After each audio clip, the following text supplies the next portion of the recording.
Good evening, Facebook land. I'm coming to you from California, Carmel Valley, California, right now, and it is amazingly smoky with all of the wildfires out here. So I'm going to start by sending out my love and a prayer to all those people out there that are caught in the wildfires of California. It's a challenging time.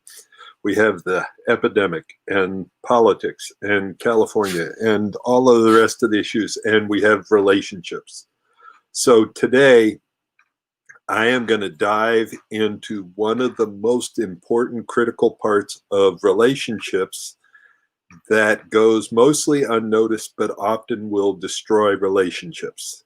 It is your hidden, painful patterns that drive relationships apart. So what I want to do today is identify them and give you some tips and tools and techniques to be able to handle it. My name is Paul Sterling. I have been a relationship and intimacy coach for about 25, almost 30 years. And one of the first people who introduced me to patterns and interrupting patterns was a guy that used to be my boss, Tony Robbins. First, I was on his support team, and then I worked for him. And then he actually hired me to come back in and work with his top leaders in one area. So that was an incredibly fun time of my life. And one of the things Tony is totally masterful of is identifying and interrupting painful patterns before they wreck your relationship.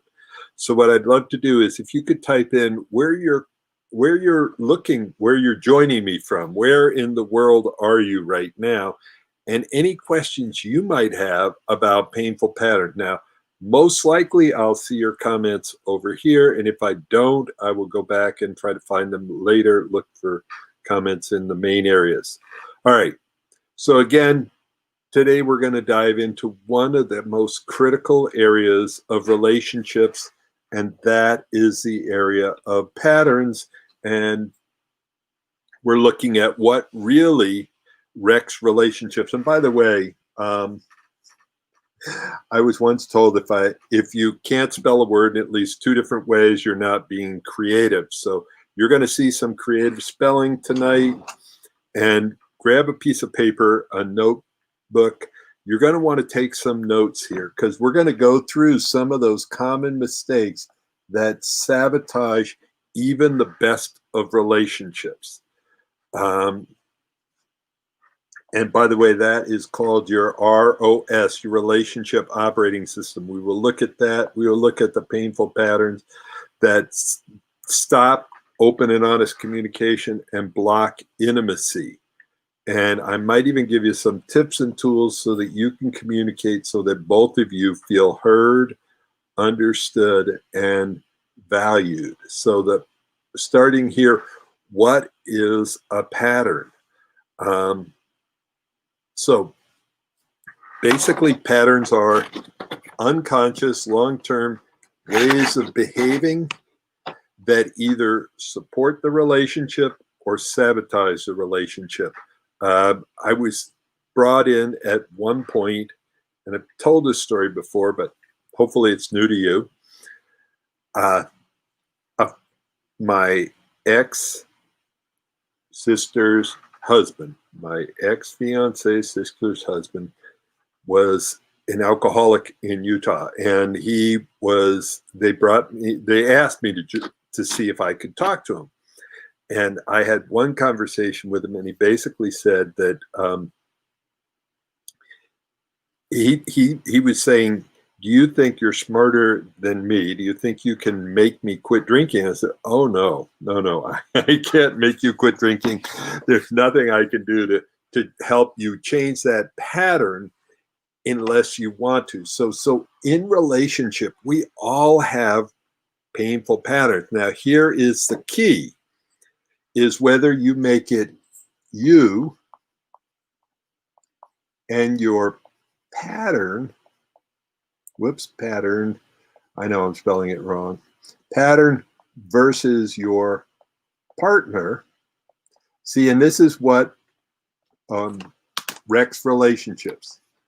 It's you and your pattern versus your partner. So it was him and his pattern of alcoholism versus his family, his wife, his kids, me, the world. He was going to hang on to that pattern no matter what. And that's what that is supposed to spell up there. Or here's a totally different way. It's you and your partner versus the pattern.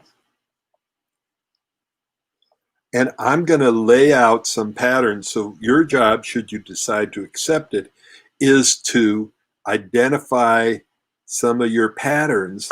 Here is a list.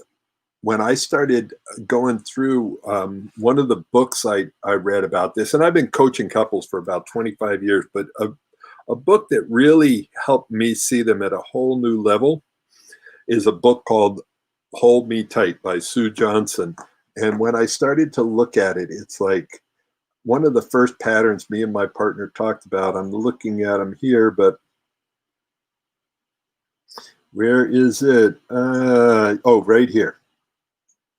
And there's a lot of them there, but who started it? There we go. I'll just blow that one up. The who started it game. Who started it? Who started this upset? No, you started it. No, you started it. And it's like, see, you know what pattern's taken over when you start in a downward spiral, that there's no cheese down that tunnel. No matter who started it, even if we figured out who started it, it would drive the relationship apart. It would create separation. So the idea here is to identify all of these patterns in advance, and you probably have some different ones, but you identify them. And then when you start to get into a pattern, you can go, oh, wait a second. We're in that downward spiral. Because if you don't identify the patterns in advance, or I mean in time, here I'm going to show you what happens. Our brains go through several different things. This is normal, although right now, normal is pretty abnormal.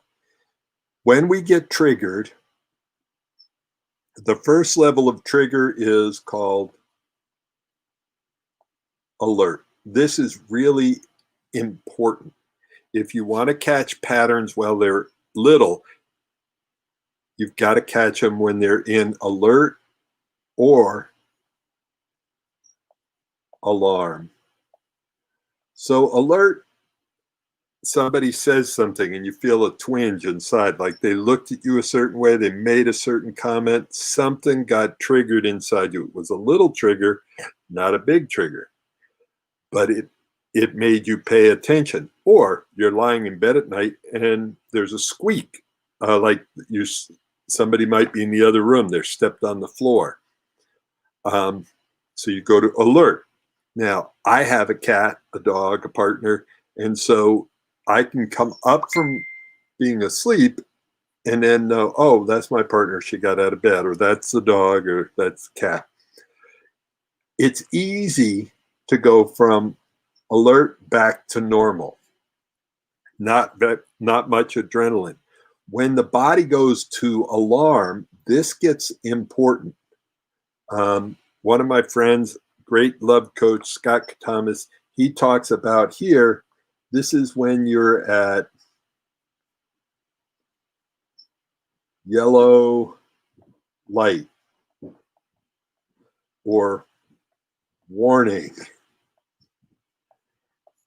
And here's the important thing. I'm going to talk to you about how to communicate in this thing, but knowing when you're at the yellow light, it's like slow down the communication. If you're trying to make a point, stop pushing your agenda, stop pushing your point. When the relationship is at alarm, this is a time when you want to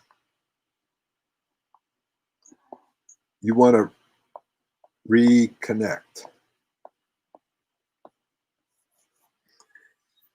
And it's good to let somebody know, wow, I just got triggered. I'm at yellow light right now. I want to, let's slow down, let's reconnect, let's hug, let's do something. There's a painful pattern showing up. Now, the thing is, if you don't slow it down or stop it here, the next step up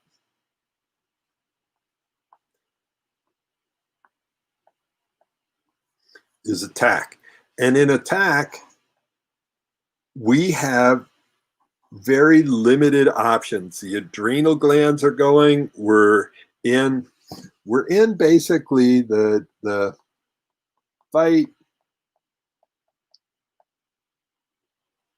flight, or freeze.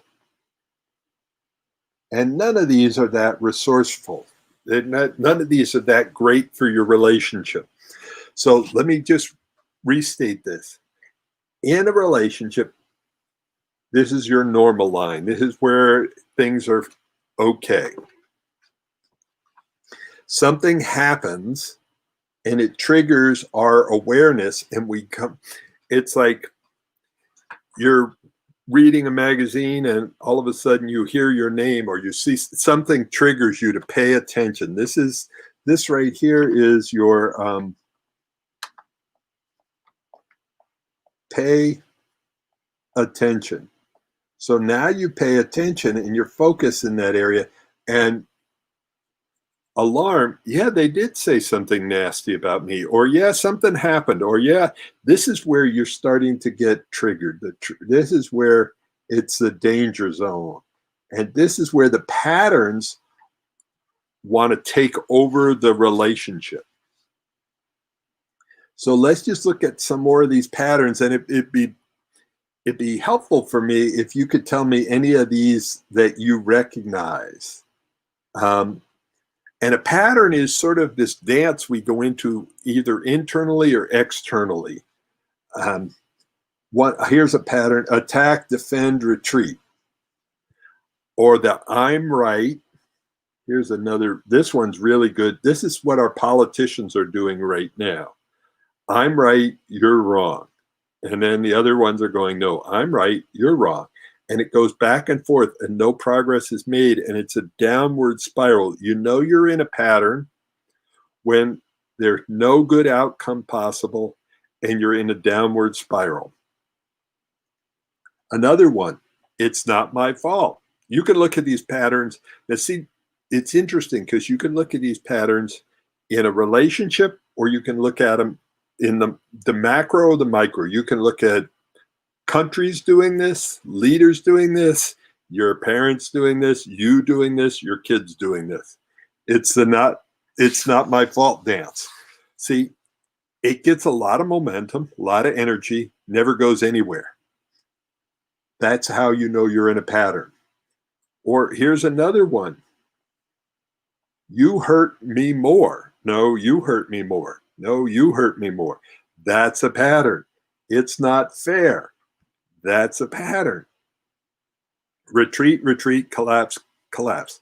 See, part of the way I got so intrigued by all of this is because, let me move to, here we go. All right, I'm going to tell you about that in 2 seconds. That's a critical one coming up here. This is a very critical one on how to communicate. The reason I got so excited and interested, I started studying something called attachment theory, and I noticed I had a pattern that took me out of relationships, and it was a lifelong pattern. And for years, I had no idea that I even was in a pattern. That's the thing about the patterns. Habits, patterns, and beliefs are almost always unconscious, and you don't even know that you're doing them until it's too late. So here we go. I'm going to show you 3 main ways that when we're in a pattern, that we end up communicating with each other. And this is a pattern of communication. So here we have, well, our little triangle. Sorry, this is a lot of information here. All right. One way, when we start to get triggered, that people can do is they can collapse. So collapsing is lose, win. I have a puppy that was just here a minute ago, just ran downstairs. When big dogs charge him, he's about a year old, so he's not a tiny puppy, he's medium size. But if a big dog charges him, what's he do? He collapses. He'll lie down, put his legs up in there, and basically says, I give up, you win, I lose. Now, that's really important for his survival, because if he challenged all the big dogs, he'd get his butt kicked. Now, growing up, I was like the littler dog. My older brother used to challenge me and beat me up. And anytime I tried even to come close to stand up for myself, it was brutal. And so I learned, for my survival, a habit of collapsing in confrontation. A lot of women have learned this because they've been with trauma, drama, abuse. Men learn it too. It's one of the patterns of communicating and a way of being. We collapse when triggered. The other way, and this was my brother's older brother, is to get combative. So one way is to collapse, the other one's to get combative. And that is where it's win-lose. I don't care who loses as long as I win. Now, both of those are good survival techniques in the wild kingdom, but they suck in relationships. Because in relationships, what you really want is, at least in my world, you want win-win. That is where you communicate courageously. So the three different ways we can communicate when triggered: we can collapse, we can get combative, we can get courageous. When we get courageous, we're communicating from the heart. We're talking about the issue. We're leaning in and we're trying to find solutions that are win-win. This is critical because once we are, let me back up here. All the way back up here. When we get triggered and start getting into our patterns, we need to be able to know, oh, I'm just collapsing. I'm getting combative. See, my dad was also combative. And my mom hated to fight. And so she would collapse. And so I learned that it's not safe to be combative in my family. You have to collapse. So what we want to do is be able to give you some tools so that you can work through all this on your own. Well, not on your own, but in your relationship. So one other picture here. And I know I'm giving you a lot of information. The picture I want you to see is, this is, let's see, 1, 2, 3, 4, 5-story building with a basement. Now, it's just a picture off of Google. I no connection to this building at all. It's just a metaphor. But what you want to think of here is, when a pattern happens, it starts taking you down into the basement. So in the basement, and this is a psychological basement, when we're down in the basement, we don't have a lot of options. We have this little tiny window that we can see out of. And when we end up down in the basement, all we can think about is fight, flight, or freeze. So we want to stop the upset before you end up down in the basement while you still have resources. See, I talk to really, really smart people a lot of the times. I have clients that are literally rocket scientists, attorneys, doctors, lawyers, some of the smartest people on the planet. But when they get triggered, they end up in riding that pattern all the way down to the basement. And when they're in the basement, nobody's smart because they're in their reptile brain. They've gone from their head through their heart down into their hurt, and they're in reactive.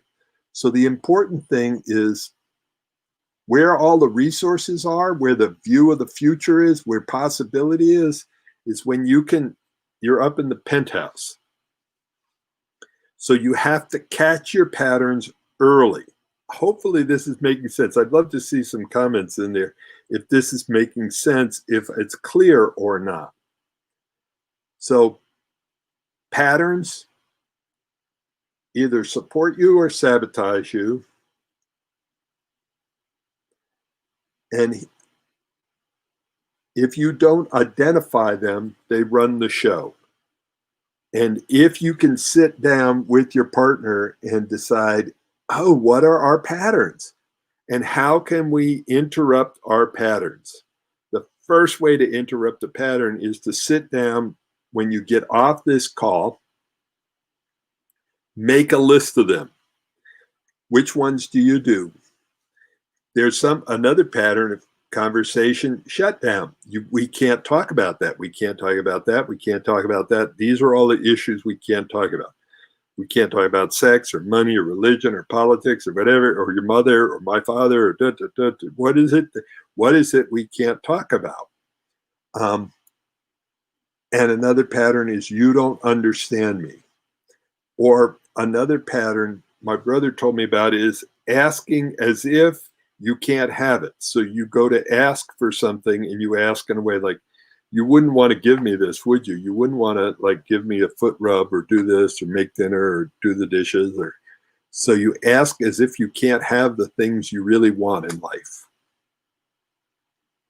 I think we've gone through the blame dance. I'm scared of you. And that happens in a lot of relationships. I'm scared of you. I can't talk about this because you're too scary or it's too scary. So there's a whole list of them. The main job, though, is for you to be able to identify the patterns and start to catch it when you start getting triggered. And when you get triggered, going from alert, alarm, and avoid, hopefully you can catch it before you get in the attack mode. And when you get in the attack mode, it takes a long time to recover and get back to normal. It's best to catch it early on and give yourselves a special method for doing this, a way of being able to know when you're starting to drop into a pattern and go, wait, honey, alert. One last thing. This is a side note for you. Right here. If somebody is in their fight, flight, freeze, they're in their attack mode, one thing you can do, there's a simple question that you can ask them that can really help get them back into their body. And even though I know my partners use this with me, I've asked this to her, and even though my brain knows, oh, it's just the question, it's a technique, but it's profound because it works. And it's this simple question. What do you need to feel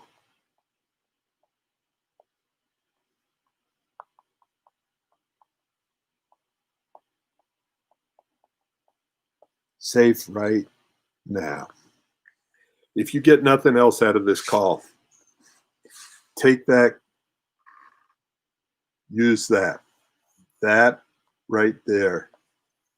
Because what you're communicating to your partner and to their subconscious is whatever going on with you right now, honey, is more important than anything I was going to say, anything I was going to do. What do you need to feel safe right now? And what happens is it moves them back into their heart. I'm going to show you one other communication one. So when we're communicating, I talked about collapsed, combative, courageous. There's another way of looking at communication. We're communicating from our head, our heart. Let's see if I can do this.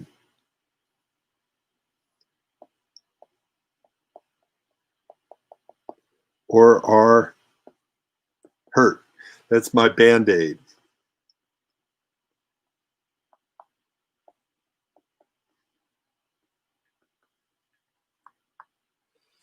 Our head, our heart, or our hurt. How does this tie in? This is critical. This is so important because a lot of times when we're in our head, we're trying to figure out what are the facts. We want to solve the problem. We want to fix it. When we're in our heart, what's important? Let me change colors here. When we're in our heart, what do we want? We want connection, feelings. Vulnerability is key here. Vulnerability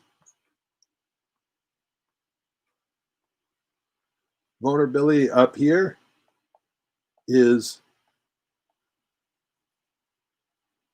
weakness. The person who doesn't have the facts is in trouble. So when communicating from your head, it's all about, give me the facts. What time was it? Where did it go? Who did what? Da, da, da, da, da. Like when you're in your heart, you don't care about the facts. You care about the connection. How are you feeling? And down here, vulnerability is the key to connection. Up here, vulnerability is weakness. Now, this third one, which is the hurt, this is when you get into your reptile brain and all you're worried about is protection, safety. And you get down here and it's like your thinking gets very limited. They're either the enemy or the ally. They're either safe or they're dangerous. It's like they don't have a whole lot of, you're either for us or against us. That's that sort of reptile, basic, prehistoric thinking. And so down here, everything is about safety. It's either ally or enemy.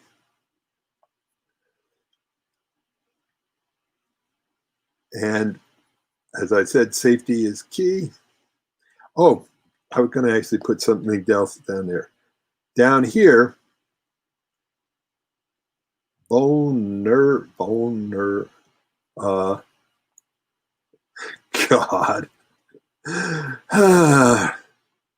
Erase, delete that. Vulnerability is danger. So think about this in relationships. We're trying to connect to each other. We're trying to connect from the heart. And 2/3 of our systems are set up to push people away, to keep us safe. And vulnerability is weakness here. Vulnerability is danger here. And vulnerability is key here. And it's also taught, especially, and it's changing now, there's a big change, but especially to men are taught that vulnerability is weakness. And you not to show your feelings, not to connect. And then down here, we're told to connect and feel your feelings. I literally have had a client that told me they would rather jump out of an airplane at night into enemy territory with a parachute where people are trying to kill them than sit and talk about their feelings. And the other thing that's really critical here, talk about your feelings, And this one, your needs. So many people think, oh, if I talk about my needs, I'm going to sound needy, and that sucks. And I definitely want to talk to people about their needs and how to get their needs met and get that done. Now, that's a picture of my big picture. I won't even go into that. Okay.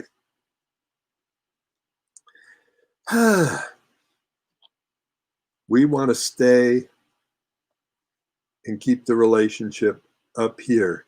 And as soon as we start heading down into the basement, to stop everything, to go yellow light, slow down. Can we give a hug? For me, I might need to go for a bike ride. I might need to go for a walk. It's how do you interrupt the pattern and make your partner more important than anything else? Let's slow down. Let's stop. I'm feeling myself collapse here, or I'm starting to get combative. I'm starting to go into win, lose, or lose, win. And I want to get my communication above the line. Above the line is where I get compassionate and vulnerable and courageous. And I'm trying to figure out a way that wins for both of us. So hopefully this is all making sense. I did already talk about this, the head, the heart, the hurt. I'm going to go through one other quick thing here. I'll erase this and then put it back in. This will explain a lot. This is my little picture of the brain. So the masculine brain and the feminine brain are wired a little differently, and I'm going to hopefully help you understand this. Well, I'll say about the feminine brain, the female brain, supposedly due to neuroscience, this one is not just feminine, masculine, but it's male and female. But the right brain and the left brain, the feeling brain and the brain that has communication. So your words are on one side of your brain and your feelings are on the other side of your brain. And to be able to communicate your feelings, you need to be able to go back and forth. Now, supposedly, from the studies, the feminine brain has a lot more neural pathways between the left hemisphere and the right hemisphere. So if you picture it, it's a superhighway going back and forth. Boom, boom, boom, boom. For the masculine, it is a winding dirt road with like a horse-drawn carriage. So it is super slow. We can either have words or feelings. Some people's brains can do words and feelings at the same time. They are very frustrated with the other people who can either do words or feelings. So that's just a small tip.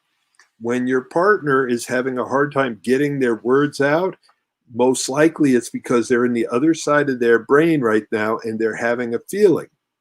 So be gentle on them, go slower. I'm just getting to the place for myself where I'm starting to have more compassion with myself over collapsing. I don't want to stay there. I'm working on it. I've been coaching couples for years, and now I'm working on myself again. But if you have compassion for your partner when they're on the trauma drama line, and they can be combative or they can be collapsed, but that's their response to trauma. And so it's the whole journey here is to get out of that pattern. That's a patterned way of reacting and back into their heart. Okay, well, that's it for tonight. I covered a lot. And This is something I work with couples, and it might take a couple of months to really be able to identify what the patterns are and help interrupt them and turn things around. And if you're ready to take that journey, you can get a hold of me at arguelesslovemore.net/clarity. That's where I do a breakthrough session, and we look at where you are now, where you want to go, what are you going to do about it? And for years, I traveled around the country as a problem solver. And what that means is I was an international consultant. I worked in Hawaii, Hong Kong, Alaska, New Orleans, around the United States. And my clients were either governments or businesses that had problems that they couldn't solve, and they needed an outsider to come in and look at things differently and help uncover what was causing the big problems. So that is what I did for years. And now I'm taking that same way of thinking and uncovering problems for couples from around the world.